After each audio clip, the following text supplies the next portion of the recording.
Kayo po'y tumayo at kayo manalangin.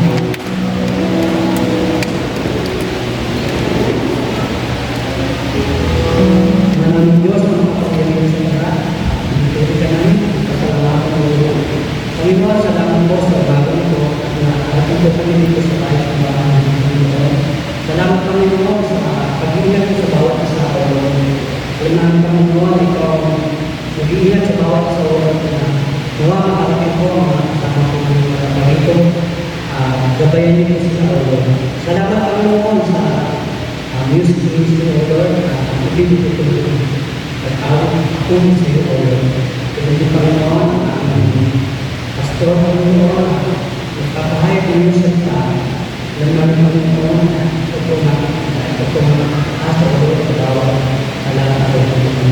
Nawa may sabuhin mo namin namin napapagkaralan Panginoon na yung mga salita mo o Lord. Panginoon, gabayan niyo po Panginoon, para Panginoon, patuloy po silang Panginoon, takot sa iyo, may pagsulot Panginoon sa iyo. Panginoon, naman Panginoon na ito po ang pipili sa aming Panginoon, kalutasan po ng magulder.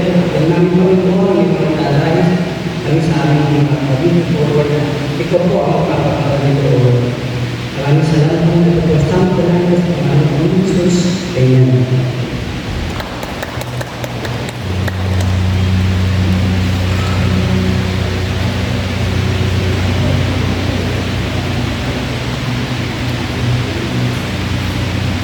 Praise God. Sa isang buong pagpalang umaga sa bawat isa, bago tayo umawit sa ating Panginoon, hayaan po muna natin na limunin natin yung mga kapatid natin sa kanan, sa kaliwa, sa harapan, sa likod. Samahan natin ang mga ngiti sa ating palabi at sabihin natin na isang pagpalang mga kapatid. Yes, Lord, Jesus. Truly, this is the day that the Lord has made. As we are going to rejoice in the name of the Lord for His goodness to everyone. Amen? Amen. Kaya muna po akong bumasa ng isang talata sa ating Biblia.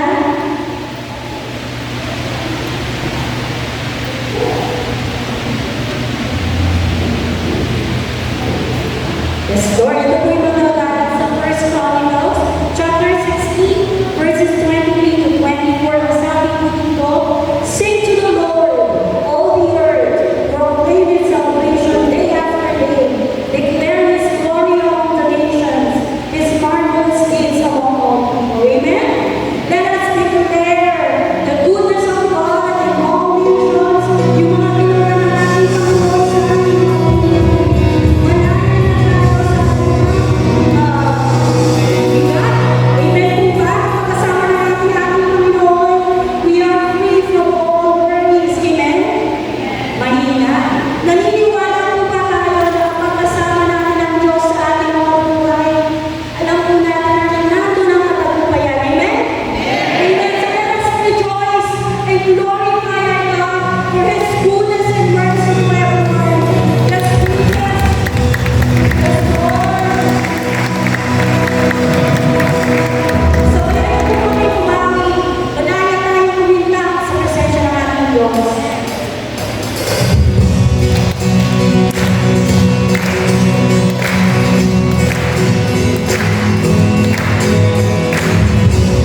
Jesus be the center of our life. Totoo naman, sabi nga naman yung salita sa Colossus 1:16, ang lahat ng bagay ay nagsimula sa Diyos. Paging buhay natin, paging negosyo natin, pamilya natin, kung kaya nakakala ko sa mga establishment, ng bago-bago pa yung charismatic movement doon, para makikita mo na lahat ng establishment, yung great awakening mo ng mga 1980s, nakalagay Jesus is the owner of this establishment. Our lives, our life, buhay kaya natin. If we surrender our life to God, and He be the owner, He be the Lord, He will be the King of our sa buhay natin, nararapat mo kayo. Amen. So, dapat tayo sa pagkakas sa salita ng Diyos, nangyari sa atin ang ating kanang kamay, at sabihin natin ang ating pananalig sa kanyang mga salita. Sabihin natin, ang salita ng Diyos, nagliligtas. Ang salita ng Diyos, nagpapagaling ng sakit at karamdaman. Ang salita ng Diyos, nag-aayos ng buhay. Ang salita ng Diyos, nagbibigay ng pag-asa. Ang salita ng Diyos, nagpapaalam. Sabihin natin, today, I receive the blessings in the world. One more time, today, I receive the blessings in the world. In Jesus' name, Amen. Hallelujah. Mag-isa kayo sa pagbasa ng salita ng Diyos. Hindi mahaba ito. Pero kung ng pagpapala, at atin itong tinanggap sa buhay natin. So, ang ating scripture reading ay natin po sa aklat ng Roma, Kapitulo 8, Kapitulo hanggang 10. At bilang mga anak, mga tagapagmana tayo ng Diyos at kasama ni Kristo na magmamana ng mga pagpapala inilaan niya.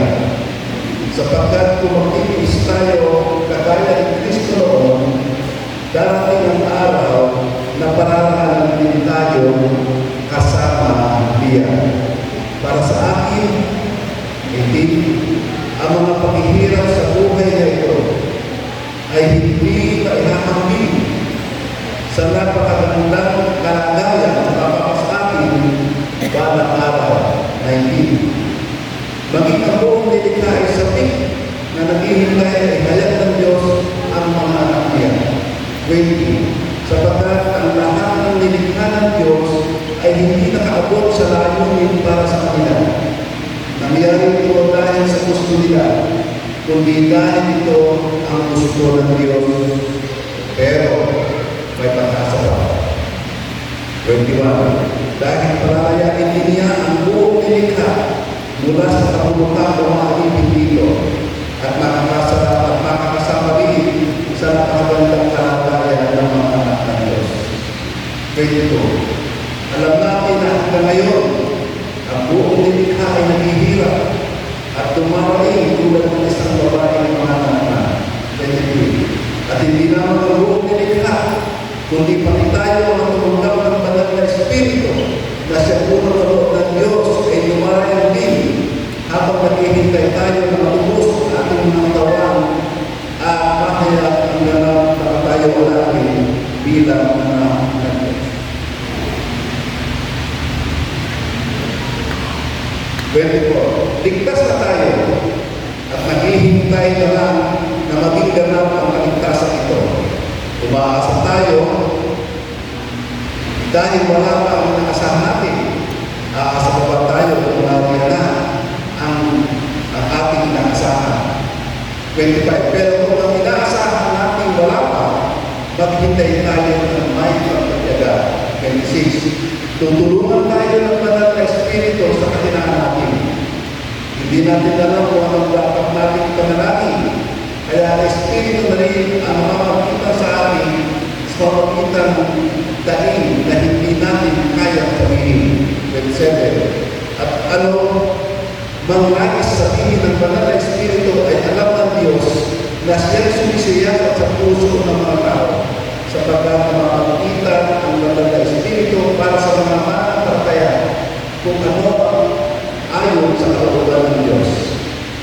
Alam natin na sa lahat ng bagay, gumagawa ang Diyos para sa ikabubuti ng umiibig sa Kanya na Kanyang ginawa ayon sa Kanyang layunin. Sapagkat alam na ng Diyos kung sino-sino ang Kanyang magiging mga anak at sila ay nilagay niyang matuwid, maapatulan sa Kanyang anak na si Jesus para siya ang maging pangalan sa maraming kapatid. Kaya ang mga taong pinili ng Diyos kung una pa ay tinawag niya para maging Kanyang mga anak at ang mga tinawag niya ay tinuring niyang matuwid at ang tinuring niyang matuwid ay bibigyan ng karapatan. Kapag sa kapalasan ng salita ng Diyos. Kaya ito na namin tulungan na ang loob.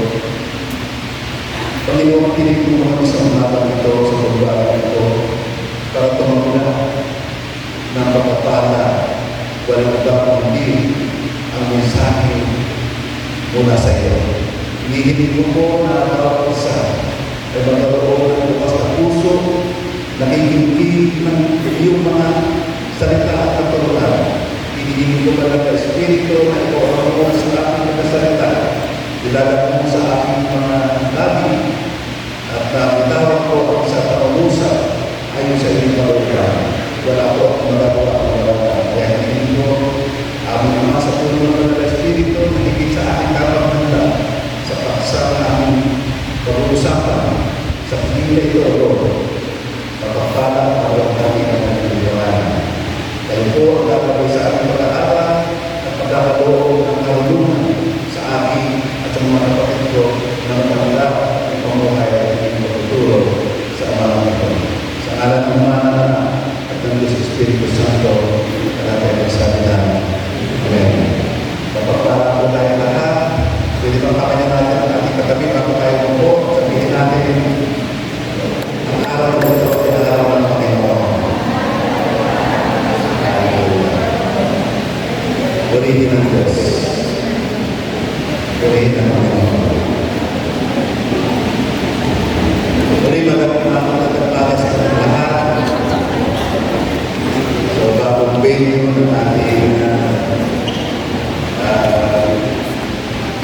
kasama-sama. So, salamat sa Diyos. At sabi nga natin mula sa Diyos, ang Diyos igising sa sentro ng lahat. Ang lahat ng ito ay karoon sa atin ng Panginoon. Video ko na pangalan ng Panginoon.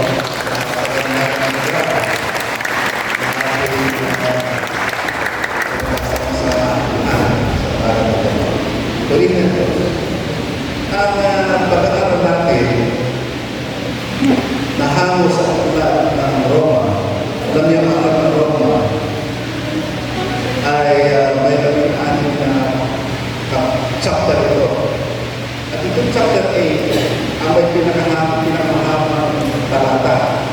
Ito ay 39 verses.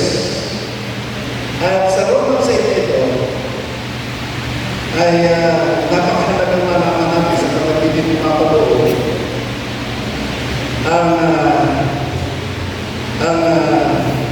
ang punto dito ay ano ba ang role ng Holy Spirit sa buhay tayo tunang sa lahat yun.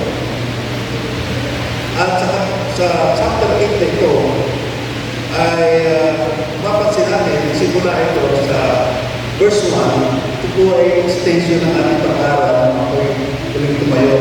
Kaya ito ay pamumuhay ayon sa kapayapaan ng Espiritu, part 2.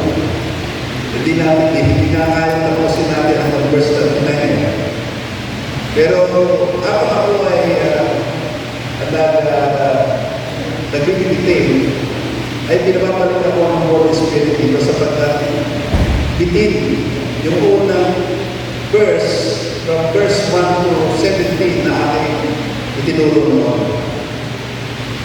At bibigyan natin, for the sake of those na wala dito, bibigyan natin ang kaunting summary yung naunang pangkat o bahagi na dapat tumuon muna. Yung from verse 1 to 16 o 17. So, dito sa unang bahagi ng sulat ni Pablo, tungkol sa ating pamumuhay na ayon sa gabay ng Banal na Espiritu, ay in contrast ito sa pamumuhay. So, pinunta dito na sa unang bahagi, from verse 1 to 17, ikinukumpara dito ang pamumuhay ng isang Kristiyano ayon sa kalooban ng Banal na Espiritu kumpara doon sa pamumuhay ayon sa laman. Kasi pwede na mangyari tayo Kristiyano na, may surrender lang tayo, tinanggap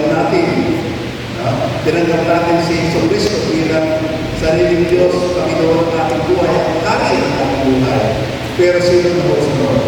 Baka na kaya sa buhay natin ay maaaring 50-50. Ay di pagka ginawa ko ang application niya, 1 minus 1 equals 0. Or 10 minus 10 equals timbang lang. Pero hindi maaaring maging timbang ang pamumuhay natin. Sinasabi natin parati na greater is He that is in us than the one that is in the world. No? Makapangyarihan daw nasa atin yung Espiritu ng Diyos na nasa atin. No? Kasi 1,000 times I will say this, when we receive the Lord Jesus Christ, you receive Him in the person of the Holy Spirit. At nasa iyo yun. At kinakailangan ang Banal na Espiritu ay mag-rule over our flesh. Hindi timbang. Kasi yung isa sasabi timbang sa hindi zero. Gagawa akong mabuti at tinagawa ng Diyos. Pero ako nagagawa naman ng masama. Kapag bukas gagawa naman ng mabuti, walang mangyayari. Baka uwihan natin, baka ating uwi ay katulad ng salita ng Diyos na sa oras na tayo nakakapa sa Panginoon, masabi, Lord, bakit hindi mo ko sinama? Ako, nagpapong ng kamay sa may sakit, kumuli, nagpalaya sa akong demonyo, pero sabi ni Lord, hindi kita ilang. Kaya dito, sa ating pag-aaral ng chapter na Romans 8, mahalaga dito makita natin ang loob ng Holy Spirit. Pangalawa, ay ano ang ginawa ng Kristo para sa atin? Para tayo ay hindi nasakot ng kautusan, batas ng kautusan, kundi ang sumasakot sa atin ay ang law of the Spirit of life. Sakot na tayo ng batas o kapangyarihan ng Espiritu Santo. Pero nangahanap pa sa atin ang Espiritu Santo. Yung ang flesh para natin. Kasi kung mag-aaral sa atin, flesh para natin, we are still subject to the law of sin and death. At yan ang karamihan excuse. So, ang biyaya ng kaligtasan na binigay sa atin ng Diyos ay hindi ito license to sin. Kasi dati sa atin sa verse 1, sa verse 1 ng Romans 8, there is no therefore no condemnation for those who are in Christ. Wala na daw nakatunan ng kaparusahan. Hindi naman kaparusahan kung pinahing Kristo. Pero ano ang natin? So, ano ang role ng Holy Spirit sa iyo? Siya ba ay nasa sentro ng buhay mo? O siya nasa labas ng buhay mo at ang nagusunod pa rin ang gusto mo? Okay. So, mapanood din dito sa ating pag-aaralan na walang hindi natin balik sa yung next chapter kasi ang chapter natin ay from 17 to 30, yung 30 na punta nila, it's all about the love of God. But anyway, dito sa ating pag-aaral, ang sabi dito, when we put to death the deeds of the body, kung atin daw sisipilin ang kagustuhan ng ating katawan o laman natin, we force the sinful flesh to submit to the Spirit. Mangyayari yung pagkikitin natin ang gusto natin laman, tayo ay mamumuhay ayon sa Espiritu. At yan ang gusto ng Diyos. The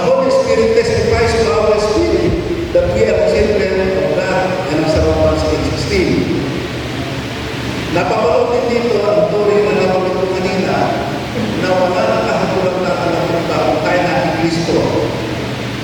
Sapagkat pinalaya tayo sa kapangyarihan ng batas ng kasalanan ng kamatayan.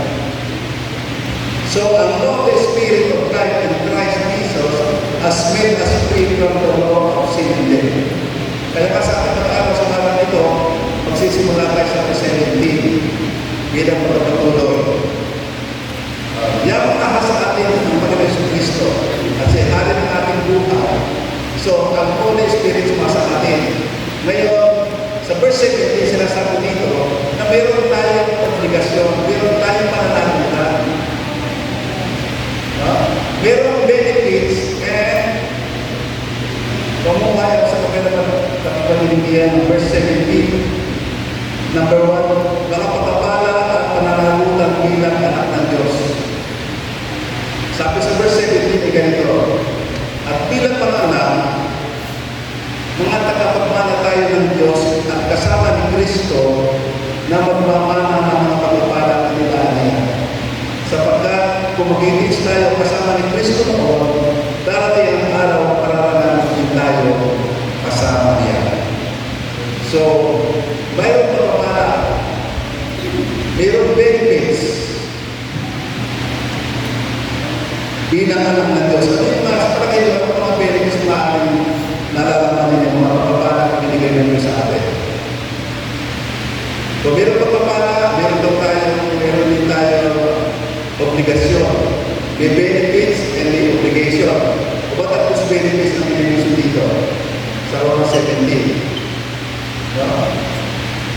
Buhay na malatandaan. Indian 16.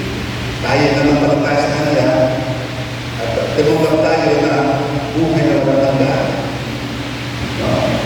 Diyan mga web, naging lang tayo ng Diyos pagka tayo sa mapalataya. Ano ba? Divine protection, sa mga iman. Diba? Sino ang naghahangat na pagpupok ng halina ng anak sa taasa o pagpupok niya makakatanggap ng kanyang pagkikingan. Ano pa?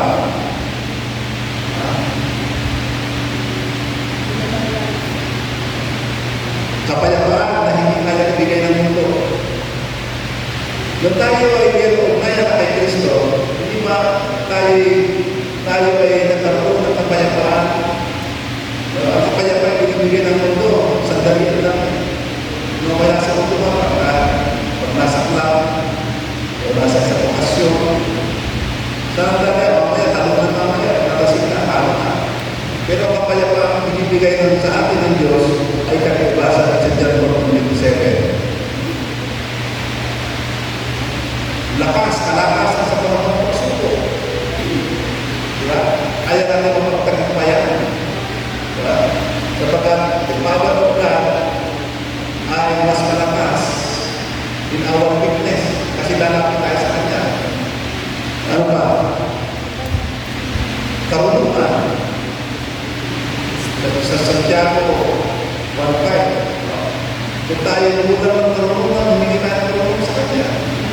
Kaya tayo na namumuhay ayon sa karunungan ng Diyos, hindi karakalakapit tayo ng desisyon. Sapagkat meron tayong power na house from heaven. Na pag tayo nalapit sa Kanya, ipatakalot sa atin. Ano pa kalot sa atin mga pagpapala? Ito ang gagawin natin, pamilya. We can support one another. Kung may problema, hindi kayo lumapit sa bawat isa. We are brothers and sisters. Ito si Amen. Hallelujah. At higit sa lahat ng ating bawat pagkatao, you are now a new creation. Dati tayo ay sa pagkatao ng Diyos, kaaway tayo ng Diyos. Pero ngayon, we are now a new creation, born again. No? Wala na dati natin magkakao. Yung ating nakaraan, wala na. Burado na. No? Sapagkat ang umabot na ng iyong mga nakaraan records, bad records mo na nakaraan ay inamon na ng Diyos. Kaya nga pala nakakulan mo, ginampanan niya ang pagbayad sa atin. And lastly, yung ating pag-asa sa darating. Remember, kung meron unang Pasko, meron pangalawang Pasko. We have a soon coming King. And signs of His coming ay nakikita natin. Kasama na yan, para naman kung saan man ay malapit na. Para malapit na ipanganak. Na makikita natin siya na umukhaan. Kung sa ngayon, parang kanino lang ang aking pananaw. Pero time will come, pagparitin niya sa makamang Pasko, para kasama natin siya ng umukhaan. And all kingdoms will go at mananatili lang ang isa kahalagaan, ang kahalagaan ng Panginoon. And all tongues, ang lahat ng tao, ang lahat ng nila ang magkasabi that Jesus Christ is Lord. Purihin ng Diyos. So, bilang mga natatalap tayo ng mga pagpapala ng dinaan ng Diyos, so nabanggit ko na, sa Lucas 18:18, may istorya dito na isang napakayamang Hudyo na nagsabi, lumapit sa Panginoon, nasabi niya ganito, mabuti puro ano po ang kailangan mong gawin para makamtang ko ang buhay para maglaban. So kanina, is one of the benefits para sa atin, yung buhay para nasa atin ngayon. Hindi si Amen. Kaya dito naman sa Biblia, meron isang interesante matanggap ito. Tayo lang, alam na natin yung pinagbawa tayo. Ito isang mayaman na gusto makatanggap din. At sabi ng Panginoon ay, pinutulong mo na ba ang utusan ni Moses na huwag kang manalo niya, huwag kang mananakaw, huwag kang mapatay, huwag kang titisnigaw sa hindi na walang katutuhanan. No? Oo, ginagawa ko lahat ng utusan. Natupad ko na po yun. Bilis pangkulang sa iyo, sabi ng Panginoon Jesus. Ano po yun? Ipag umuwi ka, ipagbili mo iyong lahat ng pamahaya, ibigay mo sa Manila. At saka bumalik ka at sumunod sa akin. At tumalikod na ang mayamang mundo, binata ang mayaman, pagkat hindi na kaya magawa yun. So hindi nagdaranaman na pagkakaroon ng pagpapala na mula sa Diyos is not a matter of doing this. Hindi sa makita ng paggawa. But it will be a matter of being with the Lord at mabuhay ng ayon sa kalooban ng Diyos. Sa buhay natin, kaya natin yun at ginagawa na natin. Kaya siya, Amen. Ginagawa na natin at pinagmusulikan na natin ang buhay tayo ayon sa kalooban ng Diyos. At maaaring tayo nga lamang ay sumasabay kami sa misa. Pero we have to pursue holiness. Kinakailangan, hindi lang mas makakalaman ang mabuti, kundi sa lahat ng pagkakataon. Sa lahat ng pagkakataon, pagsulikan ka natin na mamuhay tayo sa kalooban ng Diyos. Okay. Sapagkat tayo na kay Kristo, tinawag tayo para makibahagi sa kanyang pagtitiis. Kaya sabi dito, we have a blessing and obligation. Ang ating obligasyon ay magtiis din. Kaya ba natin magtiis? Kasi tayo may pagsuko, agad tayo ay, ang reaksyon natin ay hindi na ayos sa kalooban ng Diyos. Kaya sapagkat tayo na kay Kristo, tinawag tayo para makibahagi sa kanyang pagtitiis. God's children are not immune from trials and sufferings. Ang kasulpuyan natin pagtitiis is a condition of our future glorification. Pag wala ang sufferings, wala ang blessing. No? Kaya sabi ni Jesus, if you want to follow me, no? Forget about yourself, carry your cross, and follow me. May kanya-kanya tayong bahagi. Hindi maraming pwedeng process, baka nagkakamali tayo. To be a Christian ay hindi nakahiga parati sa kama na hayaan. Mayroon din bagay na mayroong irritation, may mga problema, may persecutions. Ano sabi? Happy are those who are persecuted for doing good, for the kingdom of God belongs to them. Pag walang resistance, baka wala kang dala. You are like a threat to the kingdom.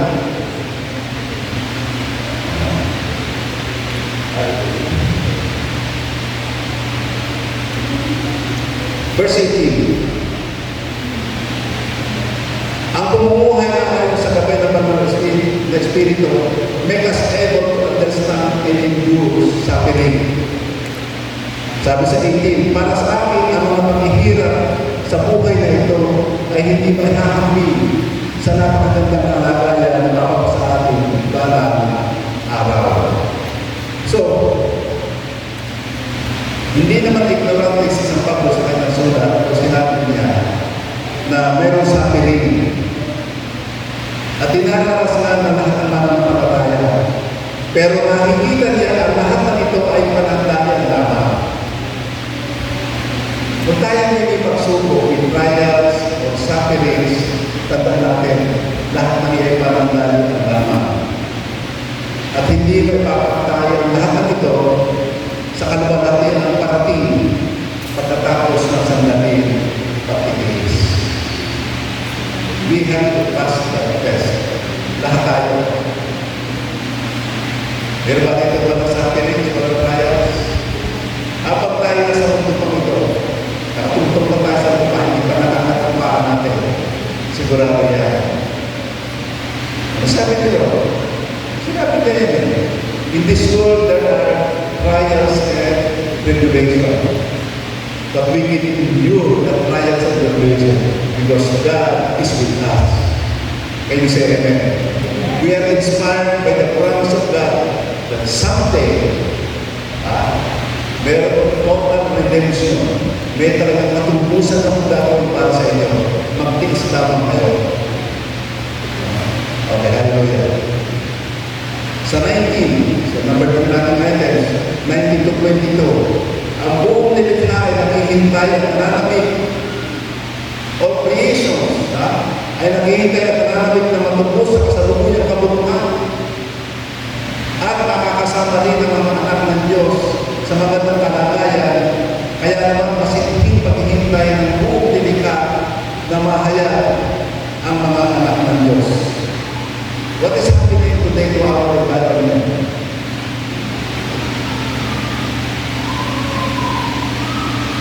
Maging sa gobyerno natin,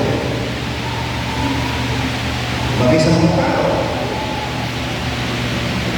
Halos marami na ngayon, isang kahit isang lupa, marami na trabaho.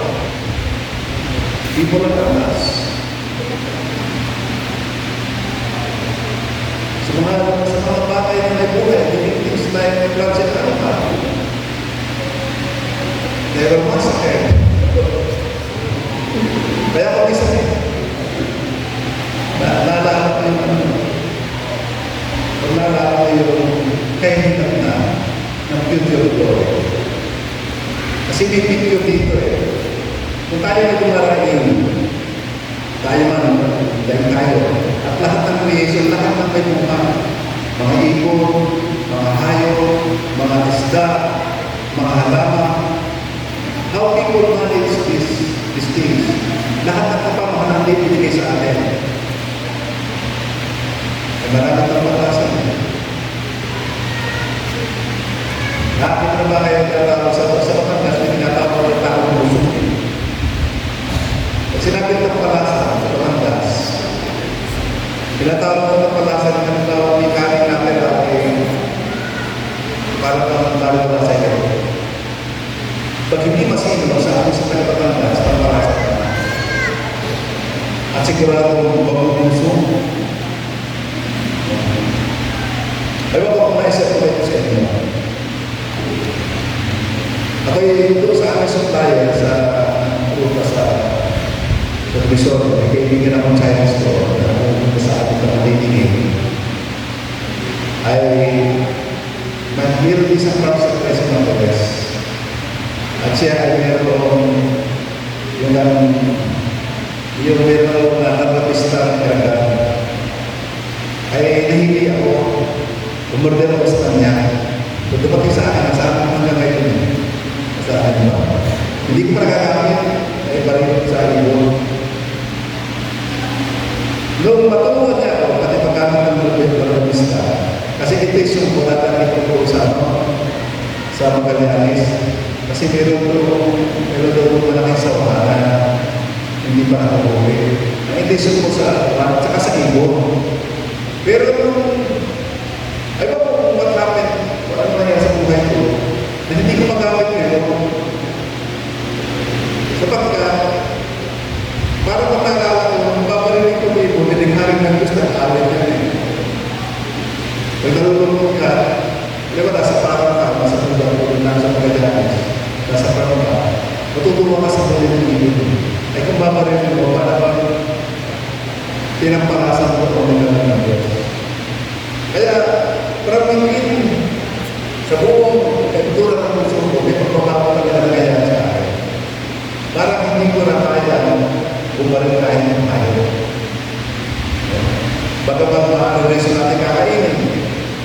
Darating ang araw na baka hindi ko na makain ng alam niyo ba bakit? Sabi dito sa salita ng Diyos. There's a picture here, pagdating ng ating Panginoon, sa book of Isaiah, in the book of Isaiah, sa Isaiah 11, 6-9,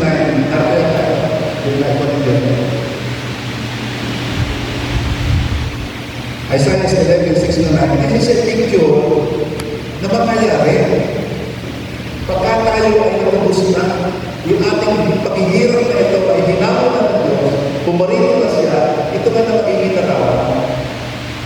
And this may be the picture bago maging yung paa.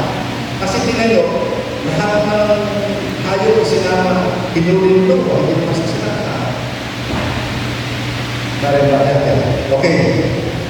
Babasahin ko ito niya yung paninindihan. Sabi sa kanya, isa picture na darating ha. Darating. Ay sulat na ito. Isaiah 11, 6-9. Magiging lubos ang kapayapaan sa kanyang makahari. Makahari ng Panginoon ito. Ito na. Ang asong lobo ay maninirahan kasama ng lupa. Di ba? Kung hindi makakainin ito, di ba? Mahihigang magkasama ang kambing at leopard. Sa kasalukuyan, di ba sa sin of men, ano nangyayari? Dahil kung nakakalimutan, magkasama ang kuya at batang leon at mag-aalaga sa kanila ay batang paslit. Kasi talaga ng Lord. 7. Magsasamang kakain ang baka at ang oso at ang mga anak nila ay mga kaping hihiga. Ang leon ay kakain ng dayami na daya ng baka. Kahit maglaro ang kapaslit sa tabi ng lumba ng mga mandag na ahas o kahit na isuot nila ang kamay nila sa lumba nito, hindi sila mapapahama. Number 9, verse 9. Walang mamiminsala o iiba sa Sion ang bangal ng bundok sapagat magiging naganap sa buong mundo ang pagkakilala sa Panginoon katulad ng karagatan na puno na tubig. Palakpakan natin ang Panginoon. Hindi ka mahalagin sa pagkakilala ng Panginoon. Yan ang picture. Wala nang pagbuka, wala nang kamatayan, wala nang pagtanda, wala nang sakit. Friendly everything. Palakpakan natin ang Panginoon. Nasa ba kayo? Hallelujah. Number 4, tayo man sa kasalukuyan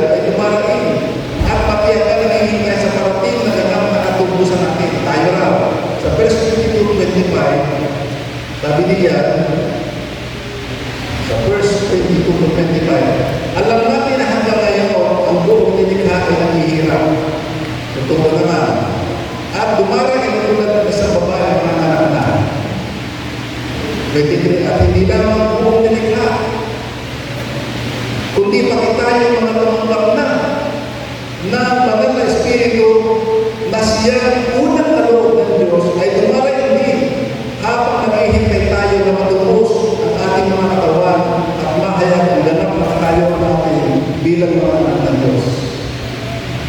So, hindi lamang yung mga halaman, mga hayop,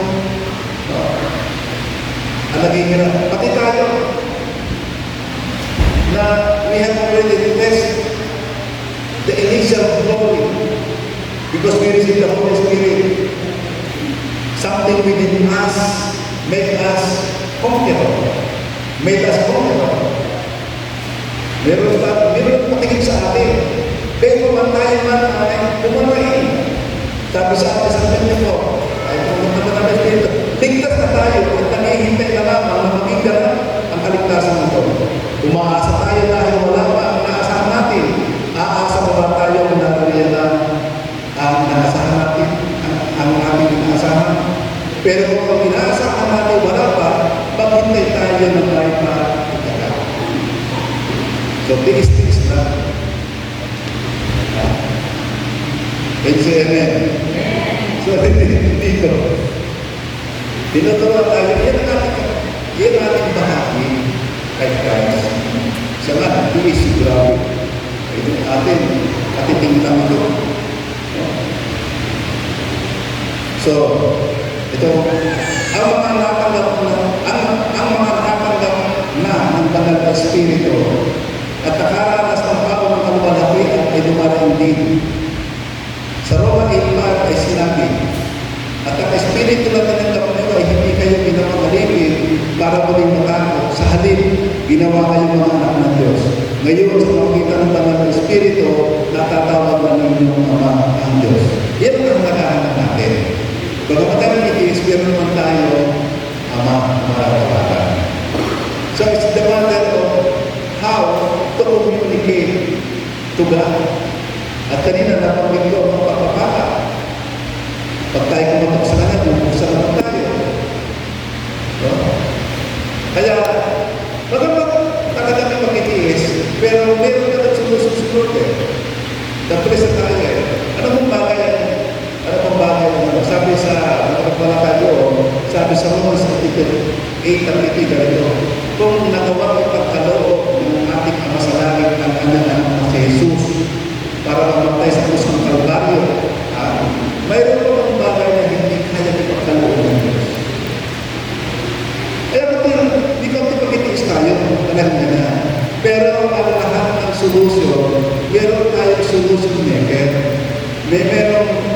Meron tayong miracle, yung kapitin, miracle worker, promise keeper, light in the darkness. Siya. No? Hallelujah. Palapakan na natin ang Panginoon. Ang paghihintay din natin na katubusan ng ating katawan at mahayag ang tunay na kakayaw natin bilang mga anak ng Diyos. God does not ignore our physical bodies in His plan of redemption. So, hindi naman kinalilimutan ng Diyos. Yung plano niya ng redemption, total redemption, tayo spiritually ikres sa tayo. At yung ating katawan ito, na paminsan-minsan yung maaaring alala ko ito. Sabi ko sa aking sister wife, kami siyempre, 70s na kami, siya 75 ako 78. May mga nararamdaman kami. Pero salamat sa masaliksik kong ginagawa, minsan-minsan, I encountered sa YouTube na isang article na nagkasabi, ang sakit ng ating katawan, yung sumasakit sa atin, ay kala natin ay karamdaman, ang sabi, it's not only a disease, but yan ay resulta lamang na tayo ay umiidad na tumatanda. Hindi sakit yan. Kaya huwag lang may tatakot sa doktor. Sa pagproseso, yan ang aming body. At yun ang hinihintay din natin. Hindi kinalilimutan niya nito. Kaya kasama sa redemptive plan ng ating Panginoon ay itong ating katawan. Yung panahon sa atin, yung araw na namin ni Kristo, resurrection. Yung Espiritu na bumuhay kay Kristo ay siya rin bumuhay sa ating mga kapatid na naka Kristo mga. At tayo pa, when is coming, with the twinkling of an eye, with the sound of trumpet ng angel, tayo ay magkakaroon ng sudden change. Isang kasabutan, ibigay tayo ng resulta ng tao na resurrection. And we will be with the Lord Jesus Christ forever. Hallelujah.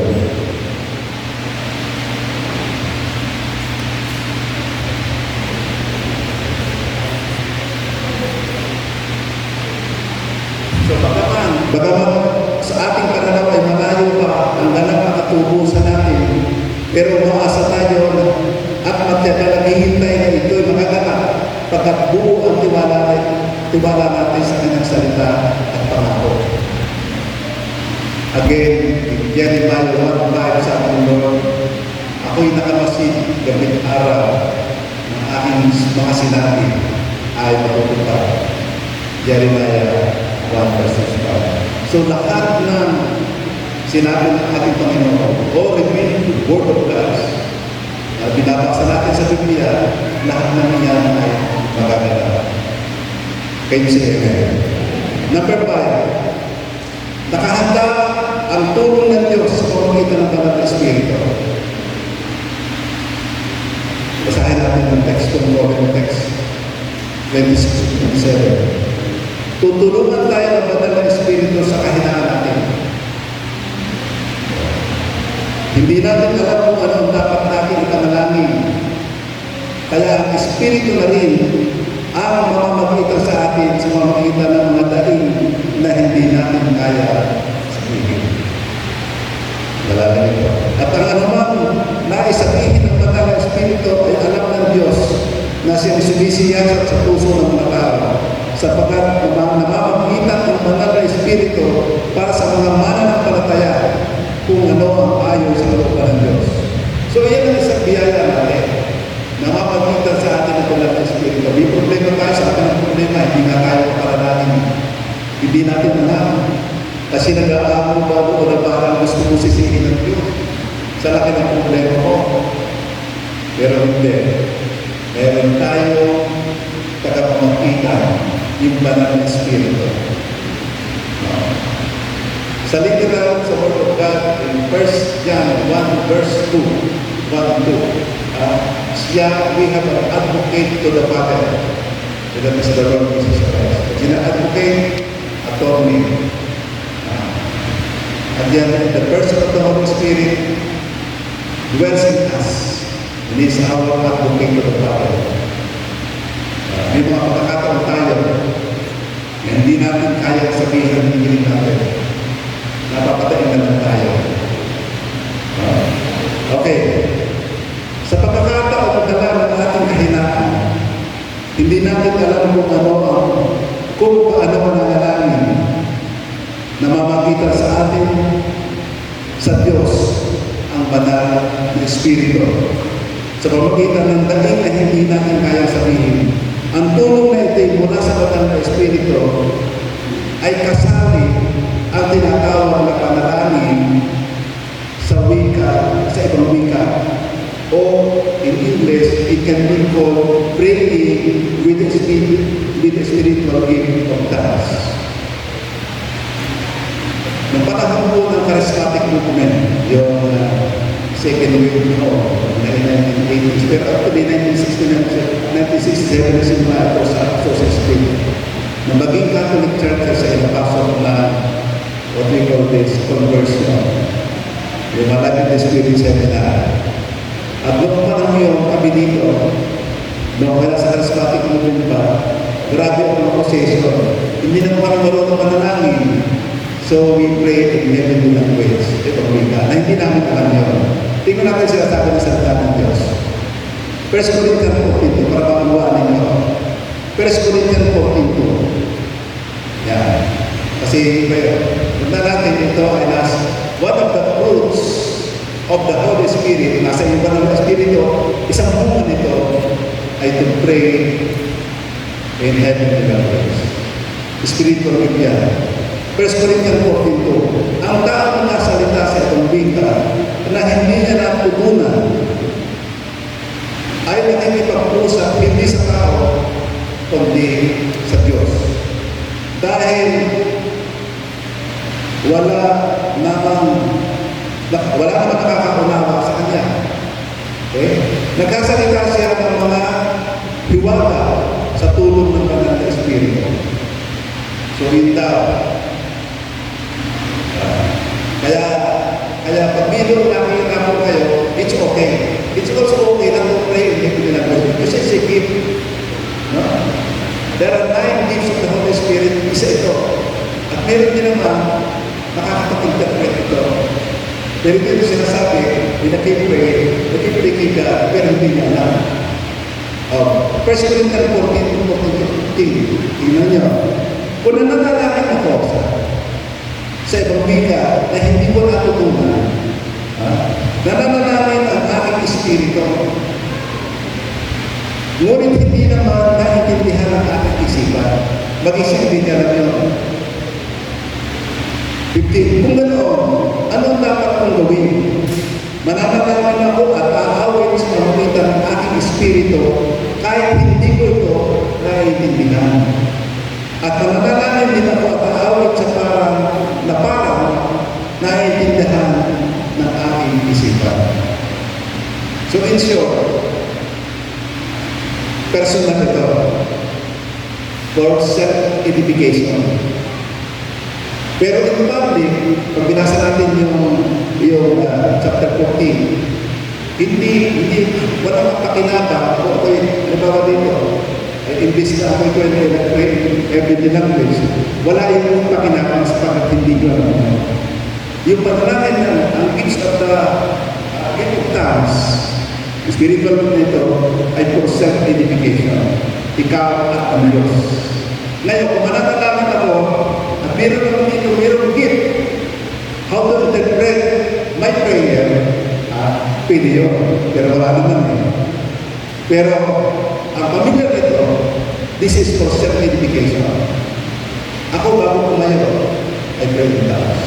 Bago nakakawag sa inyo. Pag ako nagkamaneho, I pray in tongues. Sa akin mo. Pero it's okay not to have these gifts. Kasi gifts na ito, kaloob ito. Nagkaluban mo ito. At naranasan ko ito, nung ako'y malapit ng aksidente, nakakatulong ako sa sakyan. Sabi niya na Sister Clement noon, kayo pala yung nag-pray, hindi ko alam yun. Buhat mo ako, hindi na wala sa akin.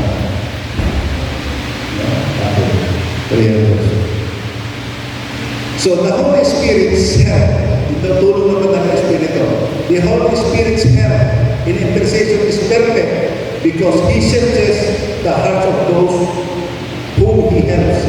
And He is able to guide our prayers according to the will of God. Ang tulong naman ng Espiritu sa kanyang pamamagitan sa Ama o sa ating sa kanyang upunan ay ito ay perfecto. At sapagkat ang Banal na Espiritu mismo kayang halukayin ang nasa loob mo na hindi kaya sa iyo. Dinadala na niya. At yung kailan naman napasalamat sa ating magdaling. So in practice, nangyayari sa akin yan. Remember, it's not mandatory pagka ito ay kaloob. Kanya-kanya, meron yung pinagkalooban ito at meron yung kalooban. At meron itong kaloob pa. Kaya 9 groups of the Holy Spirit ay isa lang yan. And finally sa 6, walang hanggang ang tulong ng Diyos. Ang gumagawa ang Diyos sa lahat ng bagay sa ating ikabubuti. Walang hanggan, walang katapusan ang tulong ng Diyos. At gumagawa ang Diyos sa lahat ng bagay. In all things, God's work for our good. Sabi sa Romans 28, alam natin, 22 dito, alam natin na sa lahat ng bagay, gumagawa ang Diyos. Pag sinabi lahat ng bagay, maaaring sa tingin natin masama, sa tingin natin mabuti. No? Lahat natin. Alam natin sa ating bagay, gumagawa ang Diyos para sa ikabubuti ng mga umiibig sa Kanya. Yan ang umiibig sa Kanya, na Kanyang tinawag ayon sa Kanyang layunin. 29. Sapagkat alam na ng Diyos noon pa kung sino-sino ang Kanyang magiging mga anak. Wala, Diyos kaya siya wala sa atin. Siya ang may mangal na buhay natin, alam nila. At sila ay itinalaga niya matula sa kanyang anak na si Jesus para siya ang maging panganay sa maraming mga kapatid. Kaya ang mga tao pinili ng Diyos noong una pa ay tinawag niya para maging kanyang mga anak. At ang mga tinawag niya ay tinuring niya mga matuwid. At ang tinuring ng matuwid ay binigyan niya ng karangalan. Kung wala tayo naman ito, wala naman isang marami sa mundo. Kasi, pag dumama tayo sa pag-aaral ng Book of Romans, mati tayo sa chapter 11, binabanggit ko ng Israel. Alam ba ninyo, na napagpala tayo, in short, napagpala pala tayo dahil sa katigasan ng ulo ng mga pinili ng Diyos. Yung mga isang pinili. Matigas pala ng ulo. At pinatigas pa ng Diyos. At sa ngayon, itinaling niya ngayon, pinopos niya sa hindi pinili tayo. Sa mga hindi na kasama tayo. Lahat ng, sa Biblia, lahat ng yung pagkikita sa Biblia, lahat tayo ay Gentiles. Hindi tayo yun. Ang pinili ay Yusuf Hebrews, ang Israelita. Pero matigas ang ulo nila. Kaya tayo mga matigas pa rin ang ulo nila. Kaya tayo, tinanggal mo na para sa legislation law, para tayo isang tulipo, isang puno na tulipo, na pinuro, tinali sila. And we are grafted in. Isinampak tayo ngayon na ang focus ngayon ay para sa atin. At pag binasa ninyo ang buong chapter 11, ay darating doon sa punto na malalaman ninyo na pag nabuo na, i-reach out na, ang lahat ng Gentiles, because we have a plan na hindi unfair. Pag narating lang ang salita ng Diyos, at ang nakumpleto na ang bilang ng mga hindi, then sa ibabalik muli ang panibagong pansin sa kanyang pinilitan. Nakuha ba ninyo? Tayo na yung mananampalataya ay wala nang pagkakaya ba sa mga Israelita. We are called the church. In the Jewish believing Jew, yung mga mananampalataya ng kay Kristo, they are called Jewish believing Jew, ay kasama sa church. And we are the bride of Christ. At sinasabat ng huli, kasama ng unang pinili at kasama natin tumatak kay Kristo ay magkakasama-sama pagdating sa dulo ng kasaysayan at pagdating natin sa Panginoon. Pinagkaroon natin ng Panginoon. Kaya sa Israel, kasama natin sila. Dahil the natural born chosen people. Okay. Ang Diyos ay makapangyarihan at may kakayanang lunasan sa atin. Ikabubuti ang lahat ng bagay at dinaranas natin. Okay. Ang Diyos ay makapangyarihan at may kakayanang lunasan sa atin. Ikabubuti ang lahat ng bagay na dinaranas natin. Ito man sa ating tingin ay masama o hindi ka nais. Yan ang solusyon na ito. Yan ang kaiba natin. Kaya tayo kami pahit. Sa mundo ko sa every pahit, pinipilig ka. Pero tayo talaga, ano yung kasi, pahit yun sa Tagalog. So, kaya tayo sa tingin pahit ka. Yan rin tayo. God is able to make even those sufferings work together for our good. And is good. Kaya ikabubuti natin, ikabubuti natin. This promise is for those who love God in biblical understanding of love. Alam niyo, sa 1 Corinthians 13:1, sabi doon, ang pag-ibig ay maaaring magsalita kasi pag tumawin tayo, maaaring kang magsalita sa pag tumawin ka, at maaaring ikilbaw ng parang dahil kung nakikinig sa media, pero kung wala kang pag-ibig, wala ka sa siya. Ang pag-ibig, ang pag-inis, ang pagkagat, hindi nananatili. Marami ang sabihin sa gusto ng kapatid. Okay. This promise is for those who love God and you become understanding of God. And God manages the best of our life because we are all according to His purpose. Ang mga pinili ay itinagan niya na matulad sa kanyang anak. At ang pinili o tinawag niya ay tinuloy niya matuloy at binigyan ng karapatan. So tayo ngayon ay nakatingin sa future glory na ating matatanong kapatid na tayo. There is a good chapter sa Romans sa Edison about the love of God na hindi rin tayo sa atin. Romans 8:49, I think, sabi doon, walang makapag-ihiwalay sa pag-ibig ng Diyos. Paghihirap man, salot man, kapigyan man, pagsubok man, o maging kamatayan, walang makapag-ihiwalay sa pag-ibig ng Diyos. Hindi mo kayo sa atin ang pag-ibig ng Diyos. So this is the chapter 8.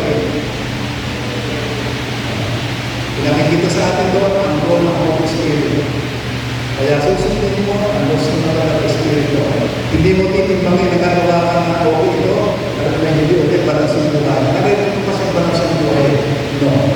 Dito talaga walking in the Spirit.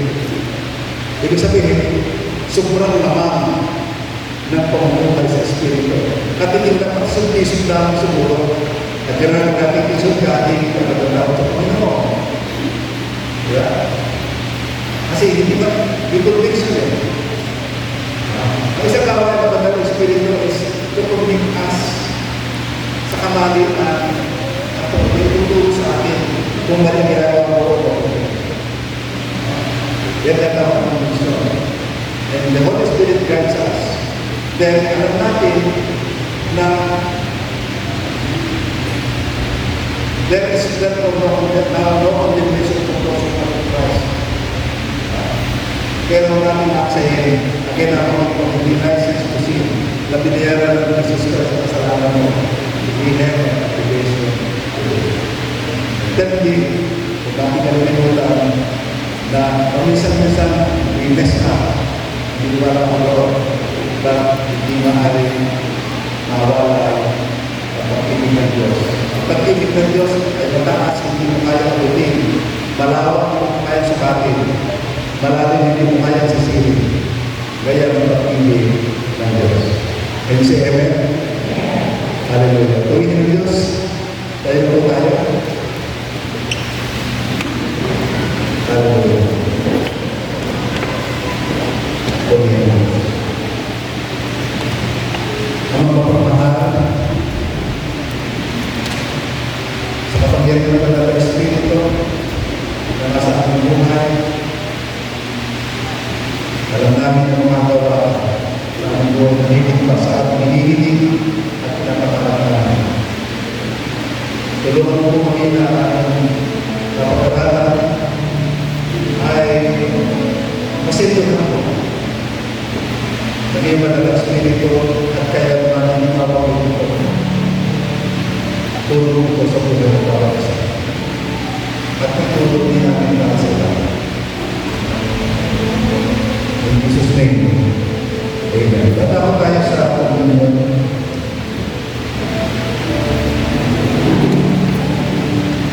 Ang hapag ng Panginoon ay pagbabalik na tao sa tinatawag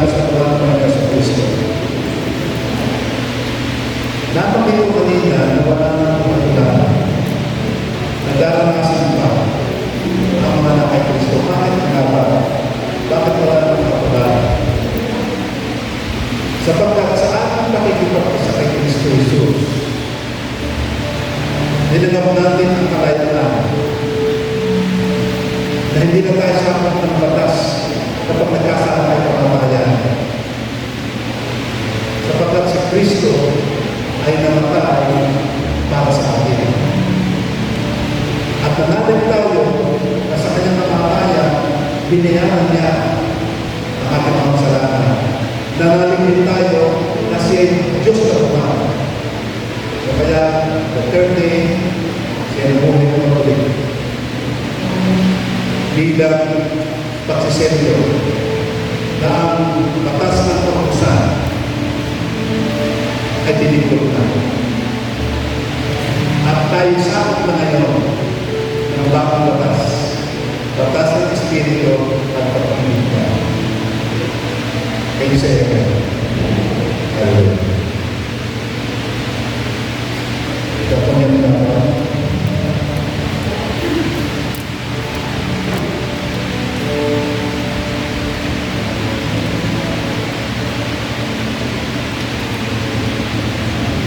Basta lang sa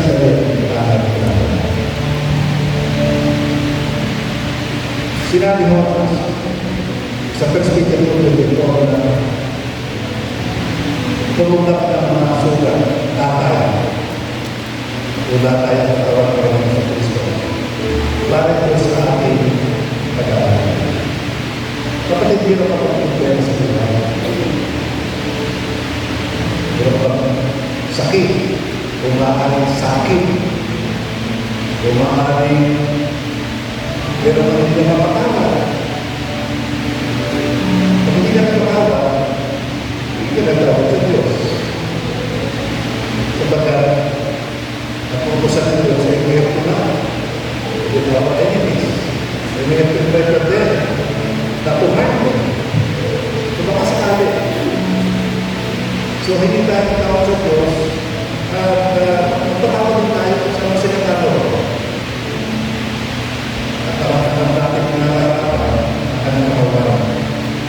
At tayo, imbis na masakit, ay magkakaroon ng lubos na katawa na umisip na ito. Kaya akin. Amen. Kaya akin ko natin.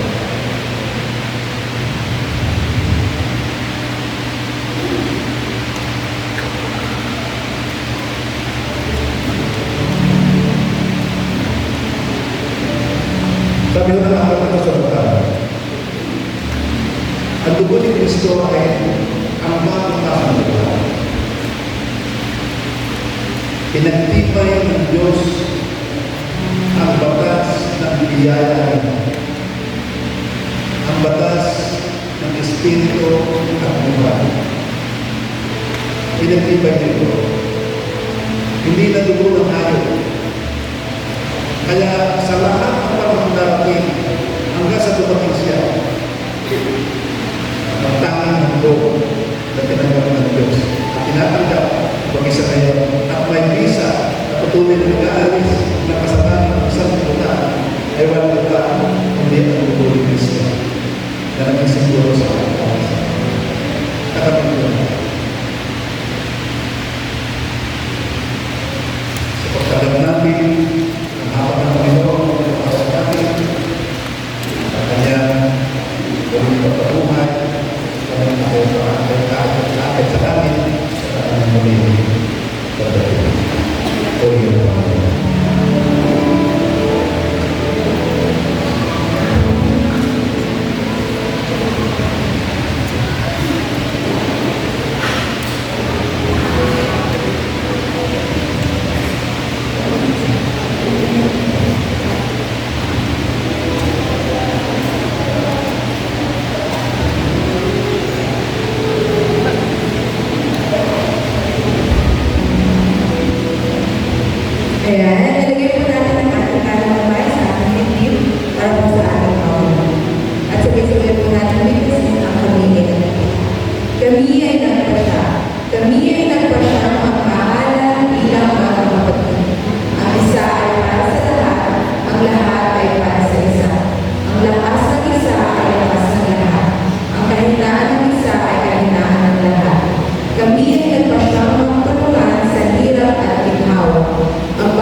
Purihin ang Panginoon. Tunay nga po na nakikigat na po ng mensahe, no? Talaga po, kanina po na-encourage po talaga ako sa nakapagpapalakas po ng loob talaga. Thank you. So, magbukas po kayo sa akin sa sulat po na ni Apostol Mateo sa Kapitulo 6 po, 11 hanggang 21. Sabi po dito, huwag kayong mag-ipon ng kayamanan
God be the glory.